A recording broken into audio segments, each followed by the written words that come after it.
Hey everybody, hope you are doing okay. I'm feeling a little better today. Uh, right now I'm out here in Bend, Oregon, visiting some of my dad's friends.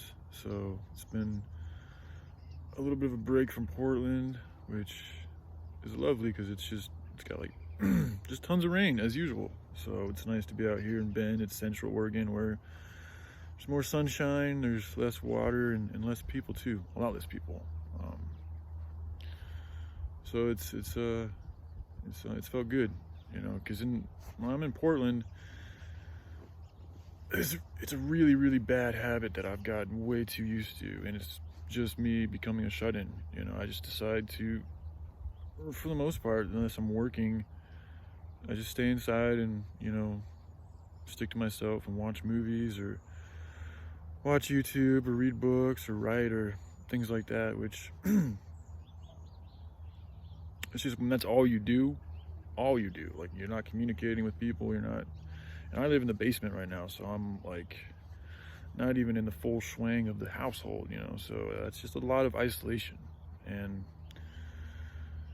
it's like your body, going back to epigenetics and just adapting to the environment that you're around, and you just get used to not speaking. You get used to not communicating. In fact, it's like, yeah,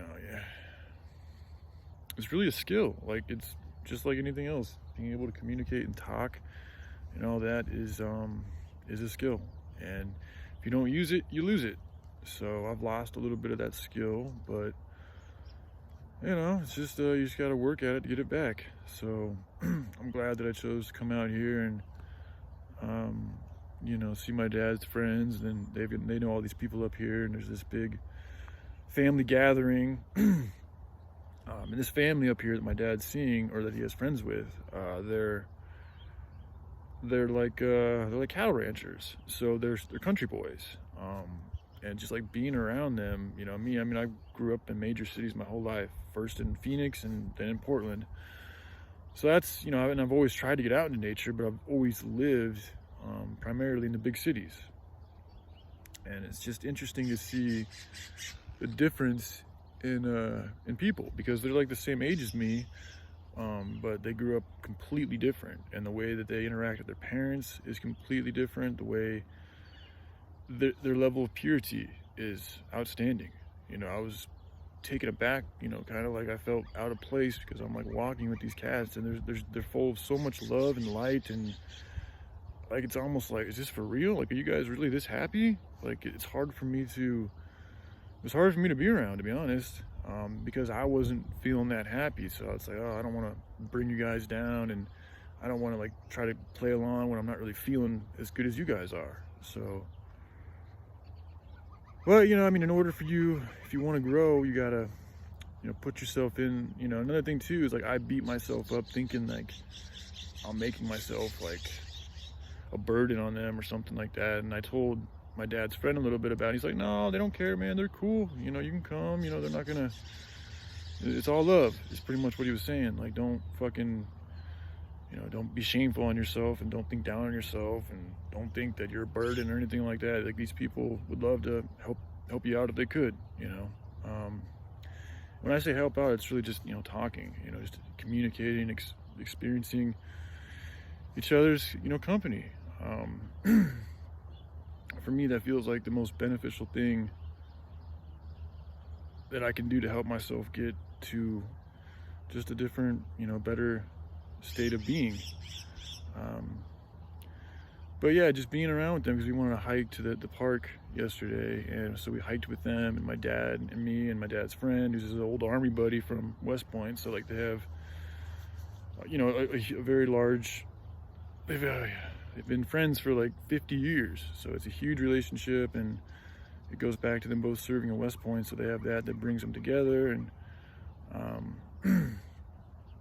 but anyway, I just with my dad, and like the comparison of how me and my dad interact as opposed to how they interact, it brought to light some things. And I started thinking about how my parents grew up, and it's like they were pretty much both on their own at the age of 18. My dad got a scholarship. My mom just has been a go-getter and got into college when she was right at 18 too, wanted to leave the house and all of that. And they both had issues with their parents. You know, like my mom's mom was a very hardcore Christian Scientist and pretty much kicked her out if she didn't follow her rules. And my mom's dad had always been kind of like a nomad, you know, always just wandering around the country filming nature for the most part. And then my dad, he grew up with a stepfather, which was a really cool dude, but the dude was always working all the time. And his mom, my grandma, she was cool, but she also kind of seemed like she always was kind of like just like kind of like quiet and secretive almost, but not in a bad way, just kind of quiet and shy. And so it's like they don't, you know, just like they haven't been around that bubbly type of enthusiasm that some people have when it comes to, you know, life and stuff, you know. But it's, you know, and I also noticed my dad, he's recently decided to quit smoking marijuana, and it's just really changed him, you know, significantly so. Like, I'm having to get used to it because now he just wants to talk. He talks a lot. And I'm like, I'm not used to my dad wanting to speak this much, you know. And it's like, it's another side of my father that I haven't really ever seen before, because he's always been a marijuana smoker, you know, ever since I was born, you know. And just to see how different his mentality is when he stops smoking is very interesting, and it's inspiring to me too, because when I have quit the short amount of times that I've managed to find myself sober, I have a similar exuberance. I like to talk, I like to, you know, I'm positive, like things feel fine, you know. And it's like, you know, I think it's because I feel so fine when I'm sober that like it makes me feel like it's okay for me to go get high. So then I go get high. But then when you get high, you have to deal with the come down, and then so when you deal with the come down, you gotta get high again to get back up, and it's just this constant chasing of the dragon. And you know, it's exhausting as fuck. It'll kill you. It is killing you. So, you know, but as a 17-year-old kid growing in Phoenix without knowing what the fuck I wanted to do, never really feeling like I fit in anywhere, drugs offered me a realm of comfort and almost like familiarity that I wasn't able to find anywhere else. So, you know, they became a very, very, very large part of my life. You know, and you know, you can get sucked into that, and you start to just go down, and that becomes you, like, and then you start feeling like that's all you really are. But that's only because it's all I've been paying attention to. So as soon as I start paying attention to not getting high and communicating with people, and, you know, knowing that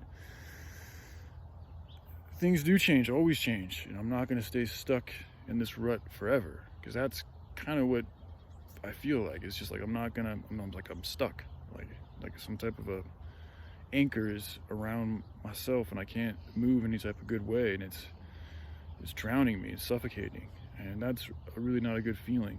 So anyway, I just want to share that with y'all. Again, I'm sorry I haven't got back to any replies. So yeah, all right, hope you guys have a good day. All right, bye.